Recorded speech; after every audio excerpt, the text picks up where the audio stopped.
Hey everybody, this is Guy with Survive and good morning. Just wanted to shoot this video real quick before the shop really got started. Have not had enough coffee yet, but we're gonna just work through it. So this is a quick follow-up video to the CruForge video that we did yesterday. You can check that out wherever we posted that. But jumping right into it, we had some good questions about why don't we sell these knives as ugly Betties, factory seconds, or the blanks themselves to knife makers. Functionally, there's a few things. Before I get started, all of this is anecdotal. I don't have a bunch of lab equipment and everything to study everything in the sheets. So this is just based on my experience, and I can show you in video format what I'm seeing. So yeah, jumping into it here. As far as ugly Betties or factory seconds go, none of these profiles match the 3V profiles. So as far as bevel grinding, handle fitment, sheath fitment, none of that's going to work without a lot of work. Yeah, programming fixtures are all going to be completely different. Yeah, so we would have to pull all these profiles down to something known, which would, probably involve eliminating the jimping and everything. But the thing that we saw about that, as I surface grind these and do other work to them, bevel grind them, the profiles move more. So that's telling me there's some kind of stress still in these blades. They're not stable like this should be after heat treat. So as far as factory seconds, ugly Betties, that's a no-go. Looking at the thinner sheets, originally before these came back from heat treat, I thought this was a surface grinding issue. These are just over 1/8 inch thick. These were ground by the other company, hardened, and they were very, very badly warped. We sent them back to Peter's heat treat and did a full anneal. We were told that they were very, very flat after the anneal, but then when they were re-hardened, they warped up again real bad. This is not acceptable.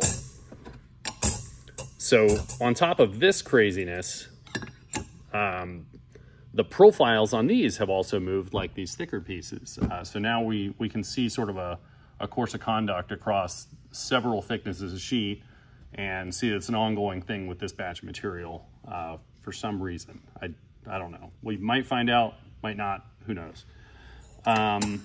So in these thinner sheets, they're obviously more affected than the thicker sheets, but then we start seeing some of these things manifest in these bigger parts as we surface grind them down to size and remove more stock. So they just want to go where they want to go. So with that, if I'm looking at these, when these warped, the profiles moved, they're bowed, and it's hard to show in the video, but they're actually cupped across the face. It's very much like a potato chip. So I don't know why it's doing that. And that's gonna happen, I feel, even if you ground this into another shape, had an annealed blade, if you go and heat treat it, I know it's gonna move. And being that I don't know why that's happening, I'm afraid of failure in a part. So knowing that there is some kind of issue, I don't feel comfortable even giving these away because there could be a failure. And if someone is injured due to that, I'd have a hard time living with that. So, everybody I've talked to, I think everyone did the best practices for each of their industries in the manufacturing of this, but something happened. I've heard a lot of, we've never seen this before, and that just scares me.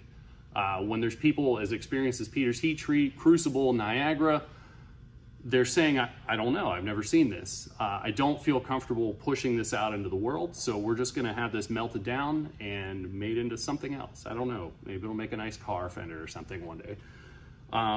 But nobody would like this to be salvageable more than us. This is a tremendous loss of income. I think with all these parts, it's around $200,000 in lost income, about 2 months of labor.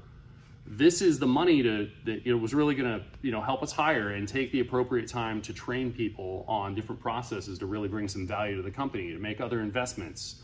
As far as wrapping up older orders, we're doing that, but we do still have plans now that we've bought all this stuff to continue doing other things as our own manufacturing company. So there's other investments we'd like to make to start getting into folders, and this is a tremendous setback. So please know, if there was any way we could salvage this, we would. It's just I hate loss, and this is a lot of loss. So anyway, I'm told to wrap it up here. It's getting long. So yeah, if you guys have any other questions or want clarification, I can do some other short videos. But we've got a lot of other neat stuff going on that's not this type of news, we're gonna get this out in the scrap bin and now just mentally move on. Anybody that had a CruForge order, you will get a complimentary upgrade to a 3V order. I mentioned that in the video yesterday, but I just want to throw that out there again. It's a very high quality steel, and I'm totally going to be good on promises, even though that material didn't work out. So I know some of you are just genuinely interested in this and what's going on. So here is a quick follow-up for you folks. So I've got the pommels put together and the tip put together, but you can see how much those profiles have moved. It's, yeah, and the bolt holes, it's insane. Let me flip it over and show it to you a different way. That is an insane amount of movement when these were all machined within about a thou of one another. For that to come back like that is insane. So that is a 240 thou thick part. That's almost a 1/4 inch thick part that's moved that much. And then when we look at some 4.7s, this is what first showed me there was an issue. You've got even more movement. It's a smaller, thinner part. So proportionately, that is a ton of movement.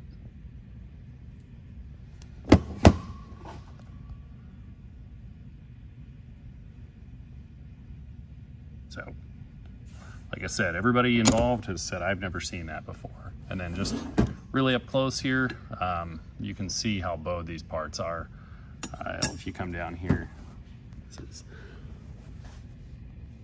so because